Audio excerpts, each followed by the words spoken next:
नमस्कार, मैं श्वेता और आप देख रहे हैं न्यूज फॉर नेशन। एक और जहां संसद भवन के उद्घाटन को लेकर महागठबंधन की सरकार लगातार विरोध करते हुए नजर आ रही थी, जहां एक तरफ जेडीयू आरजेडी की तरफ से यह ऐलान कर दिया गया था कि संसद भवन के उद्घाटन पर कोई नहीं जाएगा, क्योंकि उनकी मांगे थी कि इसका उद्घाटन जो है वो प्रधानमंत्री नरेंद्र मोदी के द्वारा नहीं बल्कि राष्ट्रपति द्रौपदी मुर्मू के द्वारा की जाए।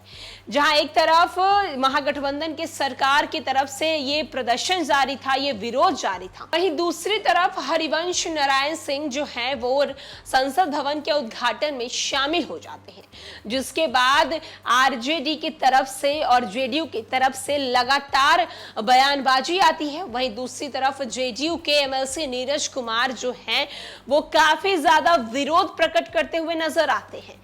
आपको बताते चलें कि जब से हरिवंश नारायण सिंह संसद भवन के उद्घाटन में शामिल हुए हैं, तब से लगातार अब विरोधी जो है यानी कि विपक्ष जो है ये सवाल उठा रही है कि जहां एक तरफ गठबंधन के लोग इनका विरोध कर रहे थे संसद भवन के उद्घाटन में, वहीं उनके ही पार्टी के लोग जो हैं वो शामिल हुए हैं। वहीं उनकी ही पार्टी के राज्यसभा के उपसभापति जो हैं इस संसद भवन के उद्घाटन में शामिल हुए हैं। नई संसद में कार्यवाही तो शुरू नहीं हुई, लेकिन इतिहास बन गया।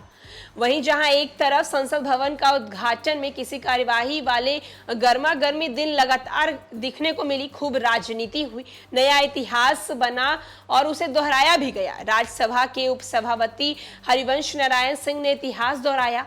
समझने के लिए हम आपको 15 साल पीछे ले जाते हैं। तब पुरानी संसद ही थी जब जबरदस्त बहस चल रही थी। मनमोहन सिंह सरकार के विश्वास प्रस्ताव पर बहस था, अमेरिका के साथ सैनिक परमाणु समझौता के मुद्दे पर बहस था, वामपंथ के सफाई के बावजूद भारत का लिफ्ट सिद्धांत के आग में राष्ट्रहित की बलि चाह रहा था, परमाणु ऊर्जा से ज्यादा अमेरिका उनके पूंजीवाद का प्रतीक और वामपंथ का जाने दुश्मन रहा, लिहाजा मार्क्सवादी कम्युनिस्ट पार्टी के परमाणु डील के विरोध में मनमोहन सरकार से समर्थन वापस ले लिया गया। 22 जुलाई 2000 का दिन मनमोहन सिंह के करो या मरो वाला था और लोकसभा के चेयरमैन थे सोमनाथ चटर्जी। वहीं सीपीएम के कद्दावर नेता प्रकाश करात ने जो समर्थन वापस लेने की जो चिट्ठी राष्ट्रपति को सौंपी थी, उसमें बतौर सांसद सोमनाथ चटर्जी का भी नाम था, लेकिन चटर्जी ने साफ कर दिया कि वो जिस पद पर बैठे हैं पार्टी से ऊपर है। अगले ही दिन सीपीएम ने 10 बार सांसद रहे इस कद्दावर नेता को बेरहमी से बाहर कर दिया था। वहीं अब हरिवंश जी को देखिए, उनकी पार्टी जनता दल यूनाइटेड के नेता नीतीश कुमार नई संसद से परेशान है। तर्क नहीं, राजनीति के कारण मोदी के खिलाफ गोलबंदी कर रहे मोदी का विरोध जरूरी है। नीतीश 2 कदम आगे चले गए हैं, कह दिया है कि नई संसद की जरूरत ही नहीं थी। और साथ ही साथ अब ललन सिंह ने तो यहां तक कह दिया कि सरकार बदली तो नई संसद में कुछ और काम होगा। उधर नीतीश के प्रसाद से राज्यसभा के उपसभापति बने हरिवंश पीएम मोदी के साथ कदम ताल करते हुए भवन की प्राण प्रतिष्ठा में जतन से लगे थे।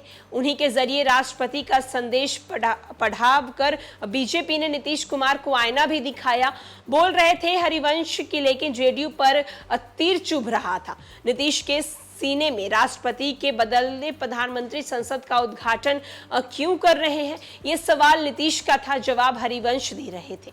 राष्ट्रपति का संदेश पढ़ते हुए उन्होंने कहा कि संविधान बनाने वाले ने तय किया है कि चुनी हुई सरकार देश चलाएगी। मुझे इस बात की बहुत संतुष्टि है कि संसद के प्रति विश्वास के प्रतीक प्रधानमंत्री मोदी इस संसद का उद्घाटन कर रहे हैं। खैर, अभी तक हरिवंश जी पार्टी में बचे हुए हैं,